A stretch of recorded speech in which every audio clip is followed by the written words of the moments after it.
Listen, Linda, listen. Okay, I want to talk about something very important.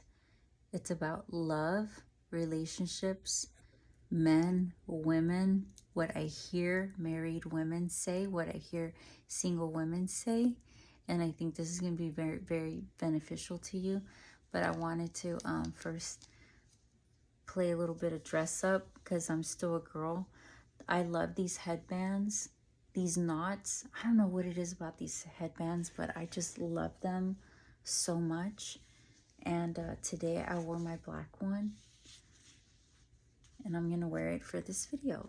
So here's the deal. It's so crazy because everybody is looking at the other person wanting their life. The single women are looking at the married women saying, I'm waiting for my husband.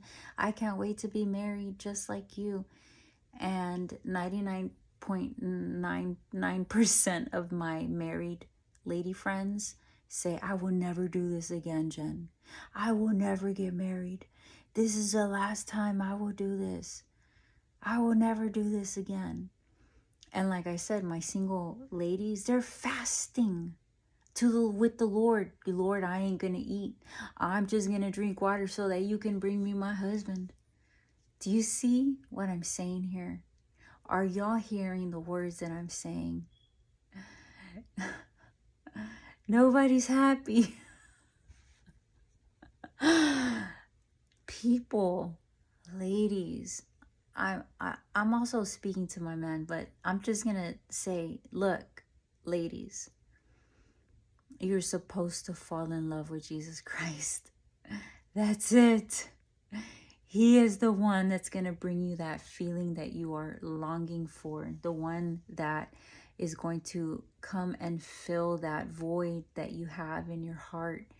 Whether you're married or single, that feeling is never going to go away. It's never going to get filled by a man. Ever, ever, ever, ever. We were brainwashed in society. It is not when I find my Prince Charming, when I find my one true love. It's never going to happen. It may happen for like a month or when you first meet, but it's not sustainable. It's not realistic. So then you may ask, well, then what's the point? What's the point of marriage? What's the point of having a husband? He is there, and I don't know, I'm kind of tired tonight. I had a very long day. Obviously, I'm not home. I'm at a girlfriend's house. I'm in Dallas, Texas. I'm not at home. But so the point then, when you get married, first let's talk about the point of your life before we even talk about the point of marriage. The point of your life is for you to know what your purpose is. Don't you want to know why you're here?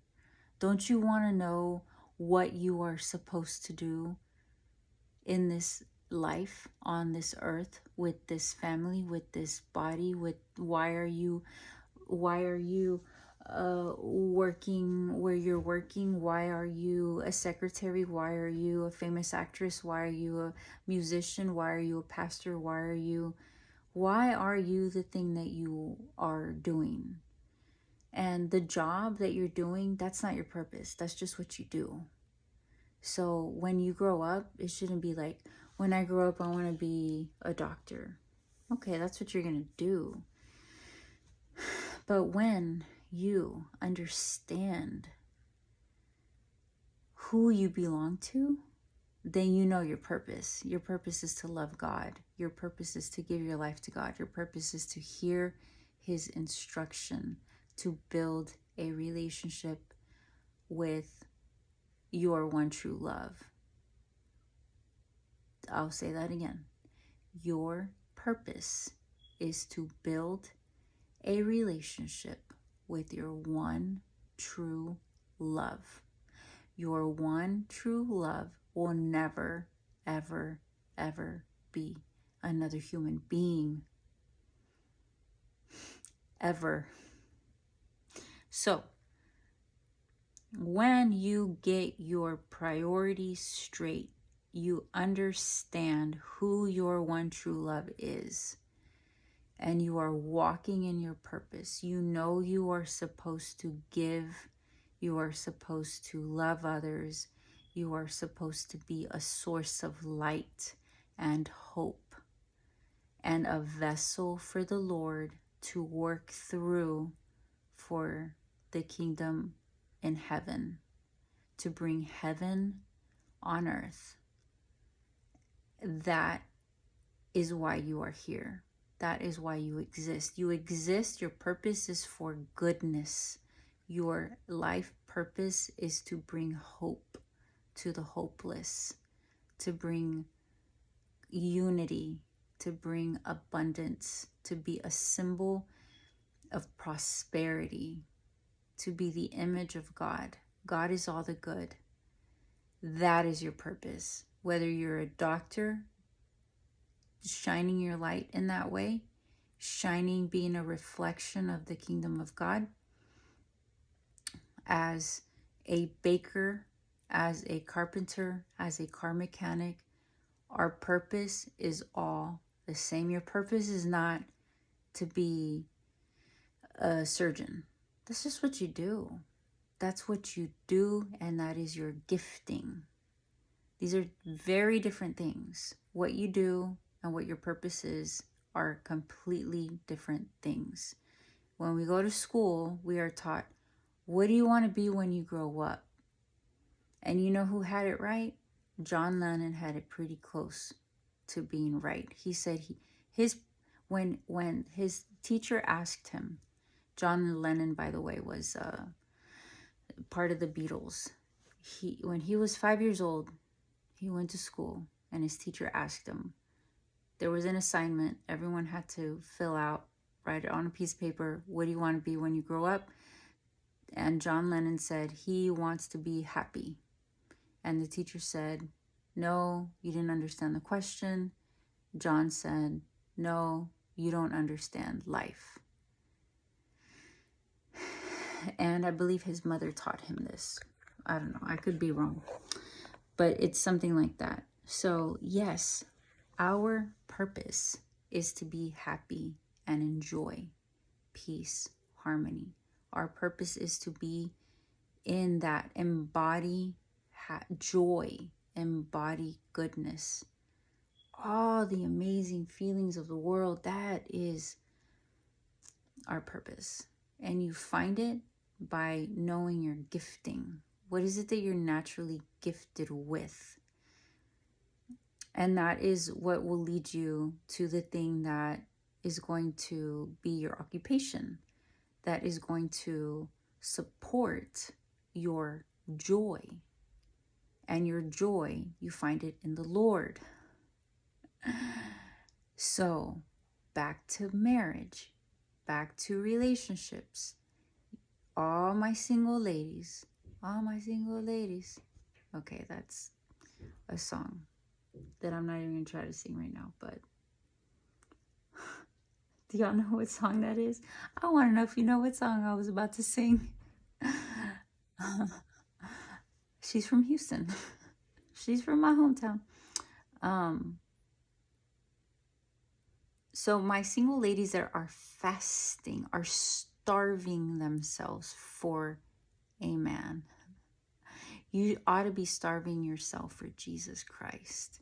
You ought to be fasting to become one with him, for him to reveal himself to you, because I promise that is where you will find that feeling of love and fulfillment and being in that honeymoon. I'm so in love. I am so loved. I am so cherished. I am held at night. I am protected. I am provided for. All of the reasons why you run to not worldly men, but just to a man. We all want the same thing, ladies. Well, God wired us to want to be taken care of, protected. We don't want to have to fix our own cars. We don't want to have to fix our appliances when they break. We don't want to work hard. We don't want to work labor like a man. But there are, so I get it. You're tired. You want to be taken care of. You want to be loved. You want to be cherished. You want to be seen. But you actually have access to that. You truly do. And I thank God every day that I'm not on my deathbed realizing that it's been right under my nose this whole time. And I'm still young enough to enjoy my life with my one true love. That I still have so much more, God willing, I still have so much more life ahead of me to go on dates and to go on vacations and to go on trips and to have adventures and to explore the world and build plans and make plans and to have a leader and to have a pastor and to have someone hold me. Okay, this may sound crazy to some of y'all, but I can sit here and tell you, you need to love Christ. You need to make him your one true love. I could be telling you all of these things, but if I don't show you how, it's not going to really make that big of an impact. Like, you're going to be like, okay, whatever, you're just telling me, but I'm going to show you. I'm going to explain to you tonight how to make that happen. And I'm beyond the point of caring what people think, because I have an audience of one, God. And he is okay with me sharing this. He's like, if it worked for you, baby girl, share it. If you even just help one woman watching this video, then share it. Okay, I gotta rest my arm. Here's what I do. And I did it little by little. And I've explained this before. I use my imagination like cray-cray. Like, we are all very creative because we come from creation. We all have an imagination, and you have to use it. Use it. It's our tool. Why do we put so much energy into creating books and cars and houses, and look at all the things that we have created in this world by our brilliant creative mind? Literally everything you see in this room was created by someone thinking about it. So there's so much power in our thought and in our creativity. So what I do to feel so in love, as if I just got married and I'm on my honeymoon and it never goes away, is by me imagining that Jesus is literally here with me.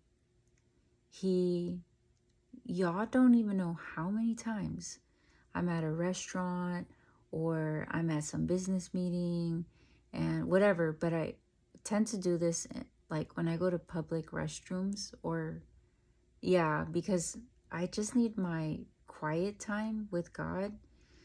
And it could be like the like I need my decompression, because it takes a lot of energy to be around people and conversations, and I need a moment to just like breathe and connect with God. So I do it in the bathroom stalls. At restaurants, at coffee shops, it doesn't matter. But I take a moment and I will literally like lean up against like the wall or the door or whatever. I make sure it's clean, right? Because gross. And I literally imagine myself putting my face on Jesus Christ, his chest. And he's holding me, and I'm having a conversation with him. Jesus, I love you so much. Thank you for hanging out with me today. Thank you for being here with me in this meeting. Thank you for whatever. I'm just talking to him and I'm thanking him. And I can literally feel this warmth come over my body. And I feel this peace come over me as if it's a real man. You know that feeling that you get when a man is like hugging you and you feel loved and you feel cherished and you feel like you matter. That's what you're longing for.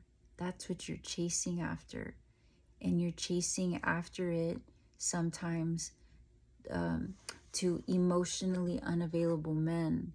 But you get that sensation because someone is physically holding you. And men, you're probably seeking that through having intimacy, physical intimacy with a woman, because that's your man's tendency to feel loved. It's you guys were wired different than we women were wired. I don't know why, but that's just what I've learned through having brothers, what I've learned through helping coach people.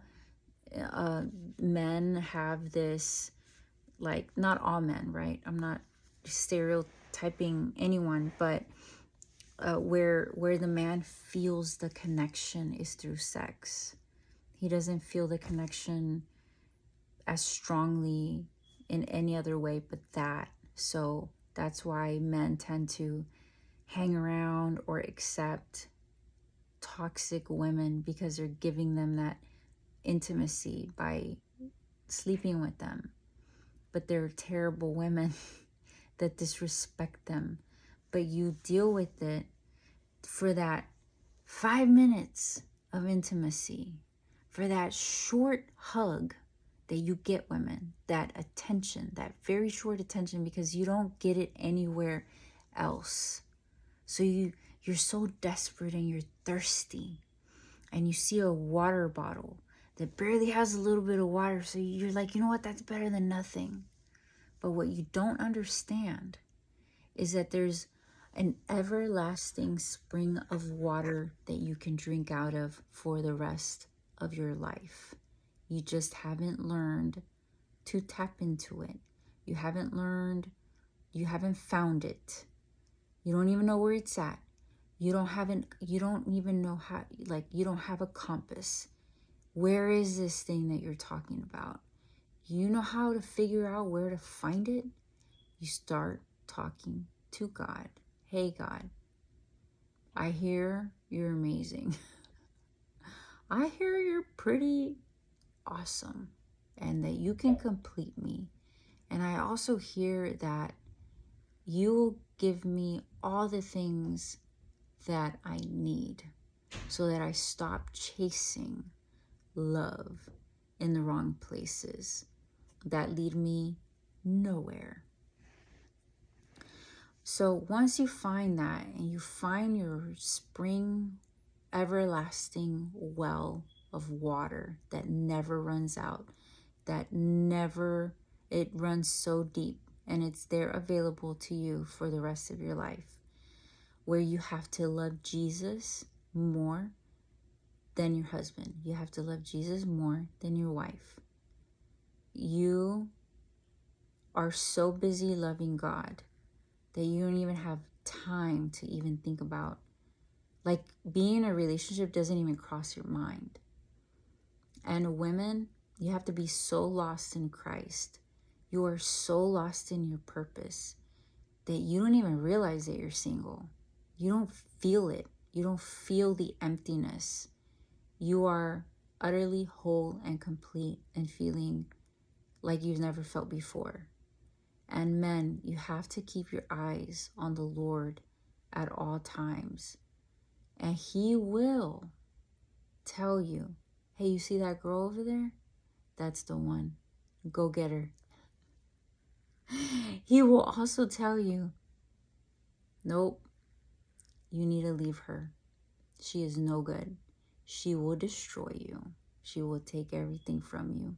She will backstab you. She will cheat on you. She will betray you. She'll try to control you. She is not a good one for you. You want love? Come here. I got it. And for men, I find it to be a little more tricky because y'all are very much tied into sex. And you're like, I can't go to the bathroom stalls and feel like, imagine him hugging me, and now I feel like I feel intimacy. I feel whole and complete like you women do by hearing what you want to hear. And because in the bathroom stalls or wherever, I don't only just do it in the bathroom stalls. I do it everywhere. But when I'm out in public, that's like where my quiet space. And so for men, it's like, well, I don't get that emotional intimacy completeness like you do. Oh yeah, I was going to say that when I'm embraced by Jesus in my mind, which I know it's real, like it's not physically manifested, but Jesus is real. And he's really there. That's why I feel this warm feeling come over my body. And then I start to tell myself scripture, like, Jesus, you love me so much. Thank you for loving me so much. Thank you for telling me that I am so worthy. Thank you for telling me that I am worth more than rubies and that I am cherished. Thank you for cherishing me. Thank you for hearing me. Everything that you want from a man, you start thanking Jesus for him providing you that, because it is written what he says about you. You are royalty. You are his princess. And you thank him. Thank you for treating me like a princess.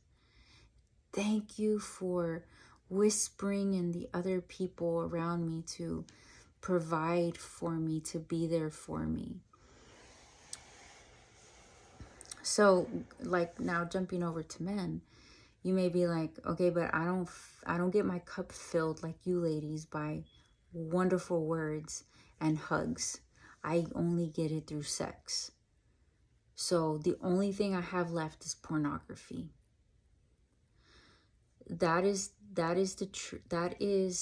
the most common thing for a man, because you have not, and this is just general speaking, I'm not talking to you in specific, I'm just saying, men haven't learned to break open their intimacy that begins here in their heart and not with the other head.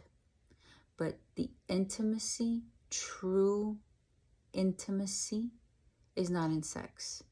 True intimacy is feeling your emotions. Because think about it. You get physical with the woman and you start to feel. It's the only time I feel anything. Okay, well, she unlocks it for you, but you cannot make her your God. You cannot make a woman your source of intimacy, because she's not always going to be around. She's not always going to want to do that with you. She may do that with you, but then like disrespect you. So it's never going to fill, because your source of you getting that fulfillment is now a rotten person to you. That's so I hope that this is helpful. I always try to do my best to explain things. So where do you get that emotional connection, that where you feel you actually feel your emotions, you feel connection? So you have to, obviously, like, women don't think about sex to then feel. oh, I feel this. Some do. But we're wired different. So I'm just going to keep this very generic and general. Like for the most part, men feel that only when they get physical. So, but it warms up your heart. You start to feel. So you have to call on God. Say, hey, God, I hear that you can provide me this loving feeling without having to have sex with a woman. I hear that you are the creator of this emotion and these feelings. Can you show me? Can you teach me your ways that I have never learned, and I never learned in society, and I will never see in movies, and I will never hear in music, and I will never hear my friends, my guy friends talk about this, because this is all like ooey gooey and weird and weak and too sensitive of a topic. This is what women do and say, and I don't feel comfortable talking about all of this emotional, sentimental stuff with my guy friends. I don't know who to talk to. I can't go to my ladies. I can't go to my wife. They're going to make fun of me because I'm a man. I'm not supposed to feel. But guess what? You are a sentient being. Tú tienes mucho sentimiento. You have a lot of feelings. You cannot avoid your feelings. God did not create us. Jesus is just God in human form. He did not create us to avoid our feelings. That's the big problem today. Guess who avoids their feelings? The really selfish people avoid their feelings. They're not able. They run away from their feelings. That's why they gaslight, they manipulate, they shift blame. But this video is not about narcissists. It's about you. It's about all my married women friends. I can't say all, because not all feel this way. But for the sake of this video, my married people out there, it's not better on the other side. And all my single people, it's not better on the other side. Everyone is looking for the same freaking thing. And it's right under their noses. And you have to have it even when you get married. Okay. I think I made my point. I hope that this was clear. I do invite you to follow my YouTube channel if you would like to work with me. I do personal development. I don't just talk about relationships. I ask what you're eating. What are your habits? Are you working out? Are you lifting? Are you swimming? Are you running? Are you jogging? What physical exercise are you doing to get your body, your blood pumping? It matters. How are your friends? Do you have any friends? Do you have any friends that love God? Because that matters a lot. You have to be well balanced. You have to heal your trauma, process your feelings, feel your feelings, because feeling is healing. And if you need accountability, I'm here. If you need support, I'm here. Reach out to me on WhatsApp. I do charge. Don't be surprised if money you have to pay. I'm a human being paying bills, raising kids. It is part of my job. This is not a ministry, but if you do need prayer, I'm more than happy to pray for you. And if you cannot afford my rates, we can talk about that, because it's more important that you get the help that you need for you to get to your purpose, your reason why you're here on earth, the reason why you exist. I hope this video served you, and I hope that you're well. God bless you. I'll see you later.